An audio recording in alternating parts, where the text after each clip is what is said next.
Welcome to Forthright. I'm Sulani Madsen, reading last week's column on training to react to gun violence in a school setting. In the commentary, I'll add a few thoughts about preventing gun violence. But first, the column. Usually I read columns exactly as published. This week I'm adding back in one sentence that didn't make the print edition, and I'll explain why later. Nothing nefarious going on. Originally published Thursday, July 27, 2023, in the Spokesman Review, headline, Multi-Agency Drill, a Stress Test for the System. Nobody wants to be Uvalde. It's a refrain repeated many times in the nearly year of planning leading to the Screaming Eagles active assailant exercise on the K-12 school campus in Reardan. Uvalde, Texas has become a synonym for lack of preparation, poor command structure, and communication breakdowns in response to an active shooter. It's why law enforcement officers from 3 counties and 7 agencies, along with local fire and EMS, spent Friday, July 21, stress testing systems, should the unthinkable happen in our rural community. 3 significant situations in the past school year prompted the Reardan-Edwall School District to go beyond planning to a full-scale, multi-agency active assailant drill. One required an emergency evacuation of the entire campus. Hope is not a strategy, Superintendent Eric Sabota said. We can sit around and hope nothing is going to happen, but we choose to be as prepared as we possibly can. Our board and our district want to do everything within our control to keep students safe. And so Friday, I joined my colleagues from Lincoln County Fire District 4 for what one observer described as the first of its kind for a rural community in Washington. It was designed to test abilities to work across agency and county lines in a worst-case scenario for any community anywhere. Nearly 100 people had arrived by the appointed time. Unsurprisingly, to those who know me, I was late. My partner and I arrived in the Edwall EMS response truck and started the exercise with a bang, literally. While maneuvering in the intersection to get to the last clear parking spot, I clipped the rear bumper of a car driven by a friend of more than 40 years. Fortunately, the only victim was the car, and an ignominious start to a day designed to be stressful. We were aware that many of us would be responding to victims that we know. Reardan Station Chief Joe Bell told a KXLY reporter before the event that it's about getting the feel of how we're going to respond, react with each other, and keep our emotions behind us as we're doing our job. End quote. About 2/3 of the students in the district come from Spokane County, while the school is in Lincoln County. Students also choice in from Stevens County. Officers from the Reardan Police Department, Lincoln County Sheriff's Office, Spokane County Sheriff's Office, Washington Department of Fish and Wildlife, Fairchild Air Force Base, Washington State Patrol, and Spokane Tribal Police all participated. Every person in the park was checked by the training unit from Spokane County and cleared of weapons, except for a designated security team protecting the drill. Training weapons were issued to provide real-world sound and required real-world eye protection against non-lethal projectiles. Being stripped of the tools of their profession was stressful for law enforcement members, now flagged with crime scene tape tied on their shoulders. Journalists were weapons checked and issued green safety vests. Players were in standard duty uniforms with yellow safety vests. The controllers and observers in orange vests were the Invisibles and included representatives from ESD 101 and Chandra Fox, Deputy Director of Emergency Management for Spokane County. Assailants would be in black with full helmets and face shields. After one final joint briefing, the 20 volunteer victims and 4 assailants were sent to set the stage at the campus. Victims were school staff and their own children, plus superintendents from Odessa and Harrington school districts observing from the inside. Lincoln County Fire Department 4 District Chief Jim Adams ran through the plan for responding to real-world 911 calls during the drill, like the one that had just called Davenport Ambulance back to Lincoln Hospital. If Fairchild Air Force Base medics were available for minor injuries to players, but if any participants went down with a heart attack, our crew would stop the exercise and jump in.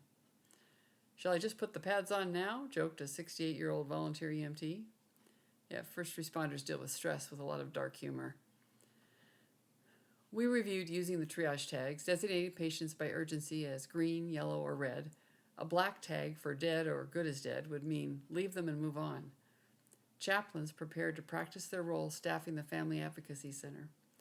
It used to be designated the Family Reunification Center, one of the chaplains said as we waited in the park, but they changed the name because not all families will be reunited. Reminders like that kept our heads in the game. The script used realistic response times from home or work, although nothing would feel normal about this kind of call, but the staggered arrival of resources is a reality, especially in rural communities. We gamed hard and learned a lot. Multi-agency drills like this improve coordinated response for a variety of risks.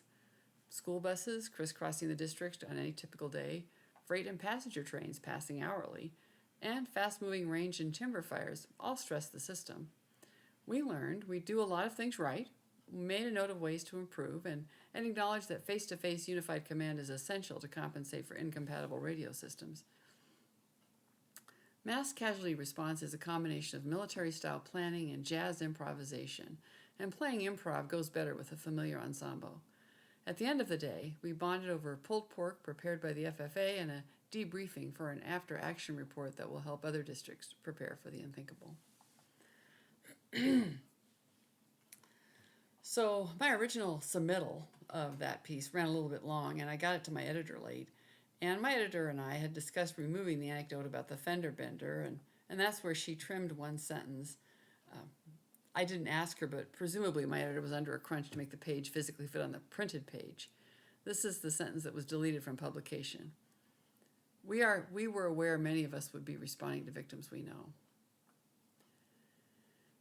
In rural and volunteer EMS, there's always a high probability we'll know our patients. In the case of an active assailant at school, how do we suppress the protective instinct when our child or grandchild is unaccounted for? We practice for triage if it's an Amtrak derailment with strangers, but could we really tag black for good as dead students and staff whom we know as friends and neighbors? I heard that question raised quietly a couple of times in the park, and we mostly avoided discussing the answer. I think we probably could, as Joe said, keep our emotions behind us as we're doing our job, but we'd pay for it later in critical incident stress. So there may be people listening to this who are tempted to ask, why not just prevent the unthinkable? Why not focus on the issue of gun violence instead of putting all this focus on being prepared for it? But it's not a question of prevention or response, it's both. So let's talk a little bit about prevention of gun violence.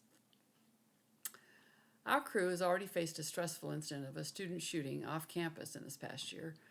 5 teenagers were home unsupervised on a snow day, smoking marijuana, fooling around, violating every rule of gun safety, and one boy tragically and accidentally shot another while they were stupidly handling a loaded gun. It was heartbreaking for all 5 families, for the school, for the community. There's a concentrated effort in the school district to make sure every student is listened to, known, and connected. And that connection is really a key to preventing gun violence.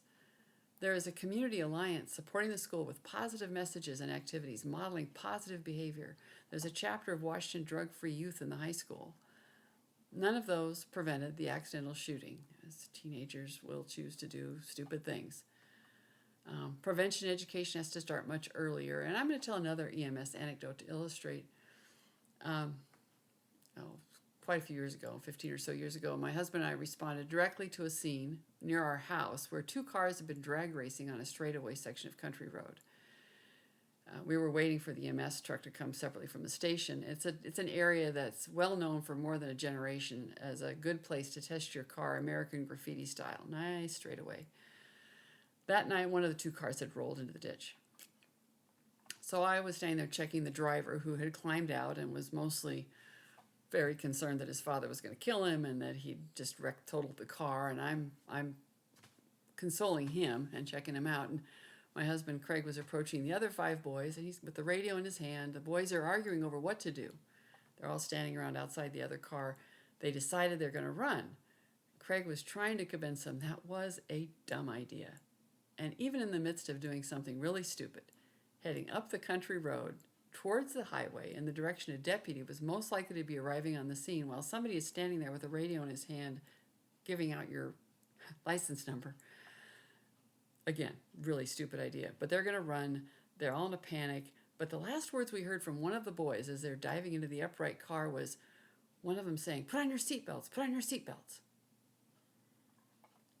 Wearing a seatbelt had been drilled into their heads from a very young age. And even in a crisis, that came back to them. So here's the prevention of gun violence that I'd like to see. At school, since not all parents ever learned these rules either to pass them on, the 4 cardinal rules of gun safety. Always assume a firearm is loaded. Never point a gun at anything you are not willing to destroy. Never put your finger near the trigger until you are ready to fire. Don't depend on the safety. Always be sure of your target, what is behind and in front of it. It's pretty simple. There's a picture of my mother in a scrapbook we were looking at the other day. She and her older brother, at the ages of about 6 and 4, they each have a toy gun, and their dad's taking the picture, and they are very deliberately pointing them away to the side.